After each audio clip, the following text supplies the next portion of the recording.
All right, we got to talk about it. The United States men's national team fall 2-0 in Guadalajara. First loss in 7 attempts over Mexico or with Mexico for the United States. What did you make of that through those sleepy eyes, Mr. Davis? Well, look, expectations were not high going in. Am I wrong about that? I think we were all pretty muted in our ideas of what this could be. No, My com- nobody was. Go ahead, Robert. I'm my sorry. conversations with friends, at least I was feeling a little upset about there being a friendly against our fiercest rival in a game where we knew that we wouldn't have our A team. So I had some trepidation that we'd lose the streak without our best players. Yes, I believe that was that was the thought going in, that this was going to be a disappointing. I mean, I just did not see any way in which the United States won this game. Let's just say it that way. Like, I didn't think that, based on the players that were missing, based on the fact that this was Mauricio Pochettino's second game in charge, based on the fact that it was in Mexico, where the United States has won one time in the entire history of men's soccer played in this part of the world, I just didn't see a win.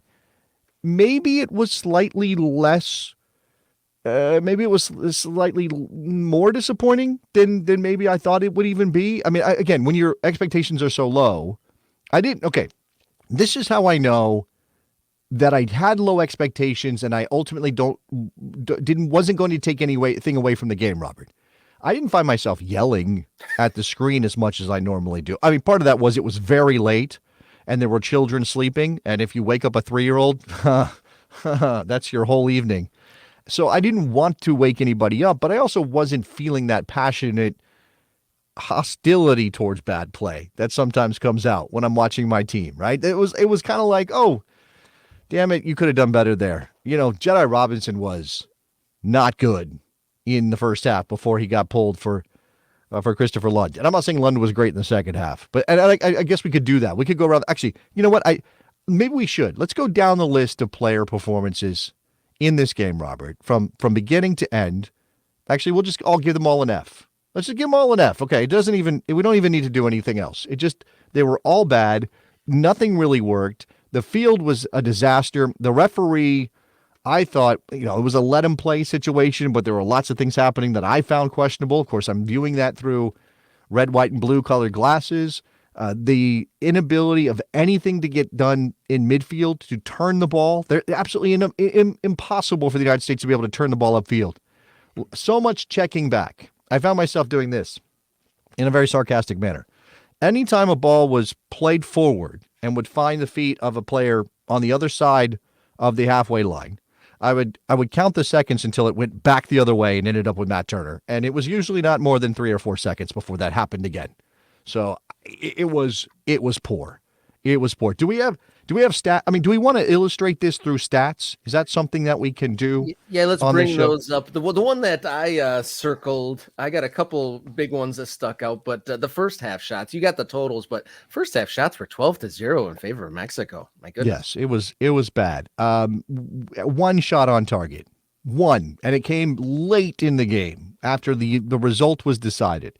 And you can see this. Look, the United States had more of the ball. That doesn't mean anything if you can't do anything with it. They had more of the ball in the first 3 quarters of the field, right? They did not have the ball anywhere near the Mexico goal on a regular basis. It just didn't happen, right? There was no, I think we had one half chance through Christopher Lund in the second half when he missed an opportunity off a cross. I think that ball was played by, I'm trying to remember who played it.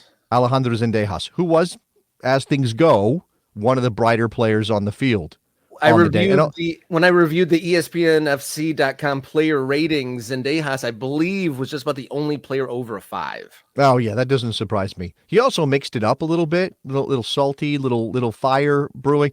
Once again, I will say this: while the unbeaten run against Mexico has come to an end, and the United States was piss poor, and we're going to show you what Mauricio Pochettino had to say about the result in a couple seconds, I will say that we kept up the streak of a Mexican player putting hands to the throat of an American and not getting really any punishment for it. That is a streak we have going against Mexico. It's like, what is going on? why on earth do these players not get sent off for putting hands on people's necks? But, again, it's a friendly and it didn't matter all that much. It was a game. It was actually kind of a throwback to viewing old USA versus Mexico games where USA was always going to be the underdog and on the back foot and getting not the benefit of the calls and the crowd on top of them. I mean, it was the first time they played outside of the country for a very long time in the United States. And it's like a throwback where they were just about hanging on, and the game really turned on its head. I thought it was somewhat even in those first 18 minutes or so. The first quarter hour. Yeah. It's interesting that you thought Robinson was not so good, and I thought he was one of the more positive people with the ball at his feet. I didn't have a lot of confidence in anyone else on the ball. Here's what I'll say. I don't think Robinson was good, but I don't think he was the worst player on the field. It's just that I have a high standard for him, right? I expect a lot out of Jedi Robinson. And I also don't think, this is a rough thing a rough charge to level against anybody in this group because of what we just went through with the Berhalter era. But I definitely felt like there was a drop in energy and effort from guys like Robinson, right? And maybe you can't change the fact that it's a friendly. You can't change the fact that they just played a couple nights before and Jedi went 90 minutes against Panama. He wasn't. Go ahead. I was going to say that's a good point because we were kind of praising that this might be good when Pochettino sent that group of players back to their club. Like, he's really respecting players' workloads and the fact that they have to go back to their club and for next week.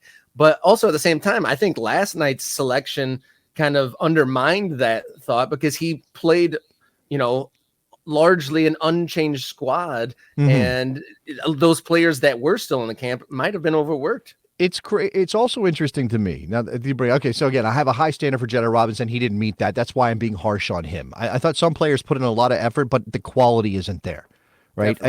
I have this I want to root for Brendan Aronson thing as a fan, but Brendan Aronson wasn't good enough for the role he was meant to play last night. He is not capable of getting himself out of trouble. Now, there was a lot of playing into cul-de-sacs last night for the U.S. men's national team. There just was no some of that is, I think, the way the team was set up. There was two deep-lying midfielders. There was nobody ahead of them to really play into in the middle of the field. Then it allowed Mexico to pinch the Americans wide.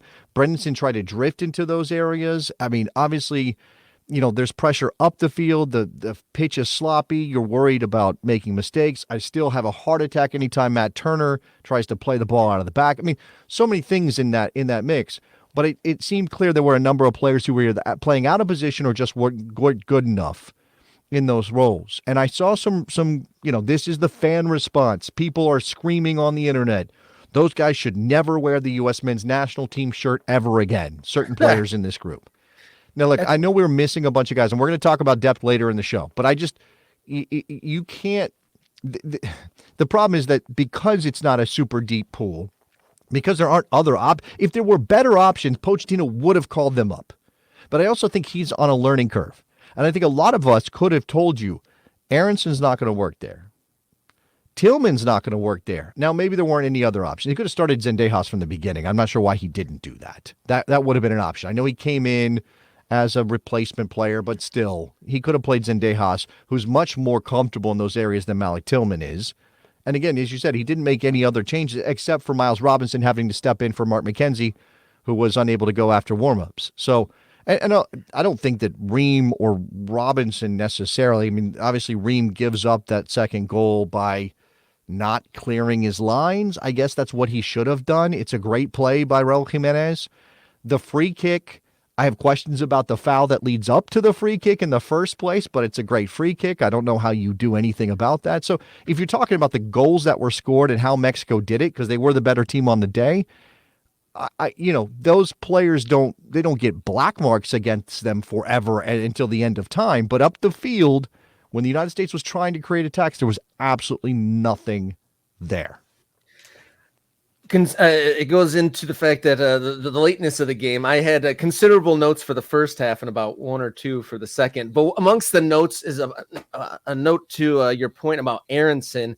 In the 16th minute, had a great turn, got by a guy, and then just like blasted a pass nowhere near. I remember that its pass. intended target. And I know I was like, yeah, that's not a good look at all.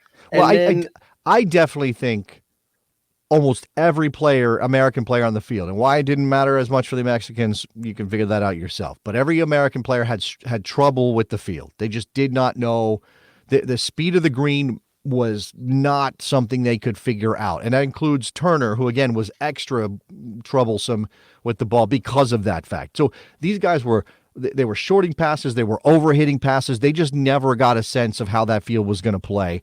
And it was a factor. It doesn't excuse anything. And it's not the reason they lost the game, but it's one of many things you could throw on the pile.